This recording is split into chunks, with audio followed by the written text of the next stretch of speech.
Welcome aboard, aspiring professional aviators. You are tuned to AirJobBoss TV. Please subscribe to this channel. I'm trying to hit 500 subs, and I would really appreciate your participation. Also, share it, like it, and I love to see the comments. You know, I get so many positive comments. I really appreciate that. I'm glad I can be of service. Okay, today is, as promised, this is called subject sentence, and this is about answer formulation or answer method or answer construction. Now, on a previous video, I described tying in the company at the end of an answer, especially what would you do or tell me about a time, right?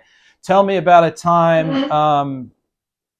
Tell me about a time you had a conflict with another person, right?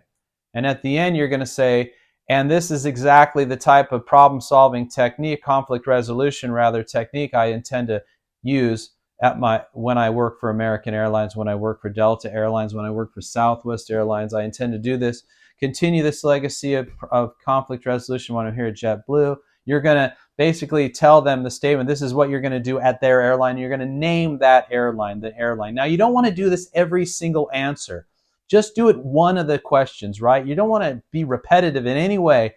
So that's why at AirJobBoss, especially if you do one-on-one preparation with me, you'll know that every answer is going to be stylized and unique, and you're not going to be repetitive like a robot. You're going to be a real person, confident about what you have to say, and you're going to try to drop in techniques when you remember them. Here is the next technique. This is what I call subject sentence. It is the sentence at the beginning of the answer that says the words of the subject. And you're going to make a creative statement about this is a component of being a professional pilot. So, for example, they ask you, tell me about a time when you had to work with somebody you didn't really like. This is about conflict resolution or adherence to standard operational procedure, right? So you should say something like, depending on what your answer, what your scenario is, and what your answer is really. Let's say it's a conflict resolution.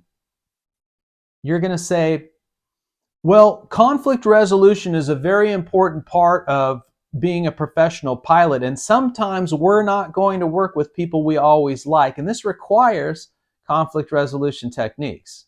Let me tell you, I'll tell you a story. I was flying with this person. They were blah, blah, blah. They were blah, blah, blah. I did this, I did that, I did this, I did that. That subject sentence is going to tell them you have identified what a core competency of a pilot is, and you're going to explain how you have that. So, for example, tell me about a time you broke SOP.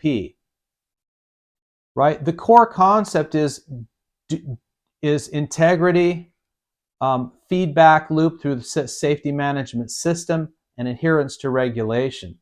So you're going to be kind of saying, well, I will tell you this, adherence to regulation and standard operational procedures is a hallmark of a professional pilot, and it's key to safety. Right? You've just told them what your perspective is. You're a professional pilot because look at you. You're dressed properly. You got dynamic little glasses on, you got your pen in your hand, you got a nice watch on, you're talking with your hands, blah, blah, blah. And you're going to tell them, this is a part of being a professional pilot. And then you're going to explain.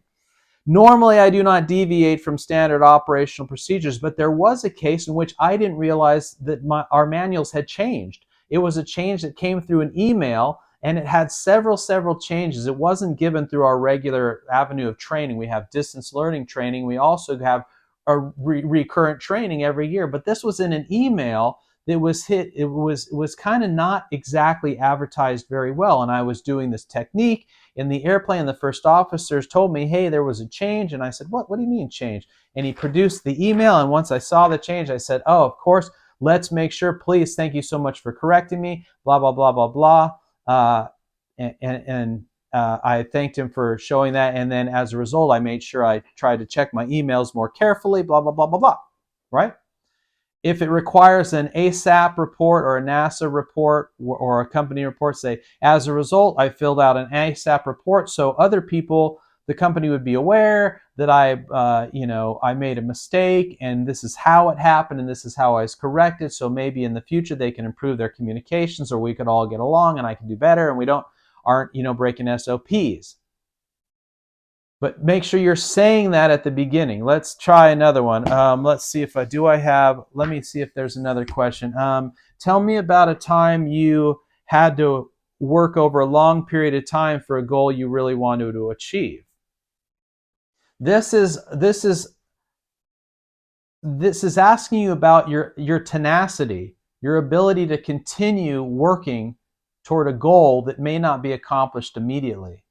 So you're going to say in the subject sentence, tenacity and working toward a long-term goal that may take longer than you initially think is an important attribute of any professional pilot. I had this project, I was working on it like this. It took a long time. I had a lot of setbacks. Really what kept me going was the visualization of it finally being complete and me being so proud of it, showing it to everybody else and letting everybody know how hard I worked even through setbacks.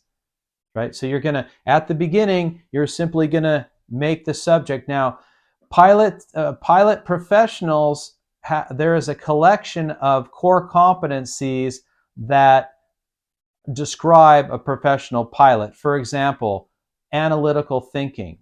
So if they ask you a question that says, tell me about a time when you had to solve a complex problem.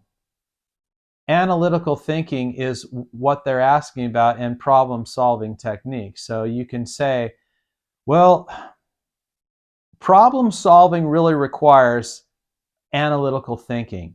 And there was a time when I was dealing with this problem and I had to think about it this way, ask about it this, and you're going to describe your analytical thought process, right? If the question is something like, what would you do if the flight attendant was being mean to a passenger? This is about conflict resolution. So you're going to say, well, there's going to be many cases of professional pilot that one is going to have to employ conflict resolution techniques in order to deliver high levels of customer satisfaction and also preserve your team spirit with the people you work for, right? A subject sentence. So this varies from the STAR, SPAR, SAR answering method. It incorporates those things because you're still going to tell the scenario and the result and the action. So you'll say subject sentence, scenario, your action, the result, and then you're going to make the tie-in, the company tie-in. So it's going to be, tell me about, tell me about a time you needed to be corrected by a subordinate. This is about communication and specifically listening, right? So the first is going to be, well, when it deals with proper crew resource management and being a pilot and especially a captain, you're going to have good communication skills if you're going to get anything from subordinates, and that counts on good listening skills. There was a time I was dealing with I was a relatively new captain in a new airplane, and I was flying with an FO that had a lot of experience in that plane. We were going to fly an RNAV approach. I was setting the FMC up like this. He interrupted me and suggested I set the FMC up like that. Knowing that he had so much experience, I carefully listened to what he was saying to me and made sure that it complied with our procedures, and it did in fact comply, and it was much more efficient, and it had a couple of safeguards that I hadn't thought about. So I expressed to him I really appreciate his help, and I encouraged him in the future, if you see something you can improve on me, since I'm not as experienced in this airplane as you are, please tell that to me in the future. As a result, we got along really well because he really appreciated the fact that I acknowledged that he was knowledgeable.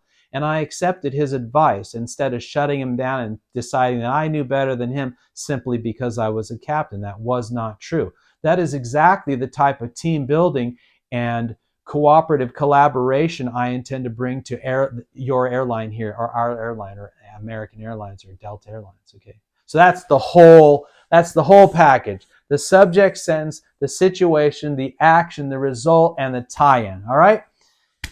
If you If you are going to an important interview and you want to practice this kind of thing and have someone help you constructing these answers and making those answers varied, employing a lot of technique and a lot of strategy to your interview, I have a website called AirJobBoss.com where you can find out more about my one-on-one preparation. By any means, prior to employing any service or purchasing any service from me, I would encourage you to email me at info@airjobboss.com with any inquiries as to my service, schedule, and whether I feel that I would be of benefit to you. Thanks so much for joining me on Air Job Boss TV. I'll see you on the next video.